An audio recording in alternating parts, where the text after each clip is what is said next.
Ocupámonos agora da actualidade municipal do Concello de Viana do Bolo.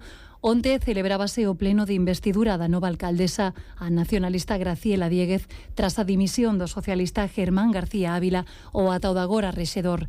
Este cambio prodúcese para dar cumprimento ao pacto da moción de censura asinado por ambas formacións, e hoxe queríamos falar co alcalde saínte, con Germán García Ávila. Moi bons días. Hola, moi bons días. Toca facer balance, Germán, deste ano como alcalde, no que ademais tocouche xestionar un dos momentos máis duros seguramente dos últimos anos en Viana do Bolo, como foron esas riadas que arrasaron as aldeas da Bouza, de Pixeiros, de Prado Cabalos. Que valoración faz deste ano de mandato, Germán? Bueno, pois sí, é certo, non? Si, non nos foron favorables os ventos, non? Cando comenzamos estábamos en plena resaca do tema dos lumes do ano 25, non? En plena resaca que nos tocou de cheo. Bueno, rematamos con un problema gravísimo que é de inundacións, vaya contradición, non? Desde logo. Padecemos a lume e padecemos a agua, pero así foi, si, tocou non sufrir ambas desgracias ao pobo de Viana.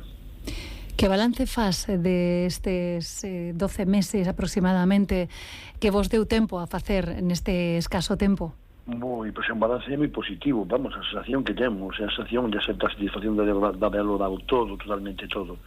Entregámonos en alma e corpo o traballo, non lle recatamos nin horas, nin intensidade, e os frutos, pues bueno, aparentemente parece ser que foron exitosos, é dicir, a xente está no rindo que fixemos moitísimas cousas, parece que está encantado, e depois tamén estamos recibindo críticas que aceptamos como se non podía ser de outra maneira. En 11 meses é imposible chegar a todo, son 52 povos con unhas carencias enormes. Temos que decir, sin ánimo de criticar a ningún grupo político, de que o Concello de Viana estaba bastante deixado da man de Dios, e por tanto tuvemos que loitar contra moitas cousas, non? Nada foi favorable, pero bueno, volvo a repetir, o balance é moi positivo desde o noso punto de vista. Evidentemente estamos satisfeitos do traballo que fixemos, ahora ten que xulgalo a veciñanza, non? Saber si atinamos ou non atinamos, se o esforzo pagou a pena, pero na nosa opinión xeral é de que hemos feito todo o que podemos.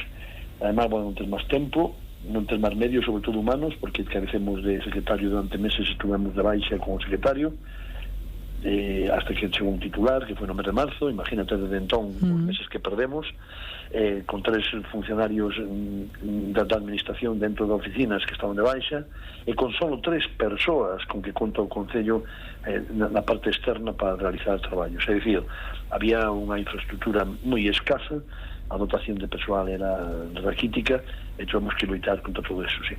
Con que te quedas, Germán, destes meses de traballo a fronte da alcaldía de Viana do Bolo?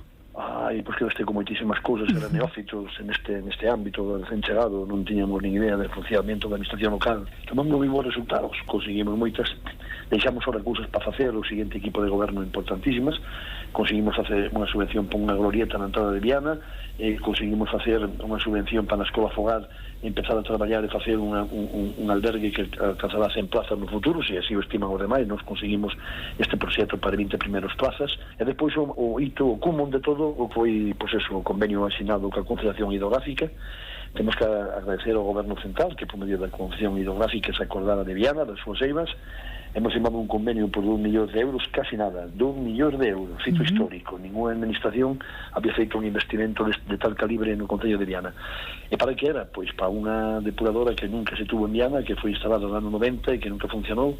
Chegaban sancións, a nos chegaron na nosa etapa de goberno 35.000 euros. Imagínome que os demais gobernos tamén lle pasaría, porque iso leva así desde 30 e tantos anos, e nos preguntámonos por qué, atopamos cuál era o motivo, fixemos xestións, un proxecto, fomos onde tivemos que ir, petamos, conseguimos que a Confederación nos escutara. Teño que agradecer ao seu presidente, o señor Quiroga, pois a sensibilidade que tuvo co problema noso, e nos deu esta cantidad de dinero para hacer unha nova depuradora, e ao mesmo tempo 5 tanques que se van ubicar en zonas estratégicas, en parroquias cercanas, pretas unhas de as outras, para que poder esos 5 tanques suministrar aos medios aéreos auga en caso de incendios, ao mesmo tempo a brebaxe de gando.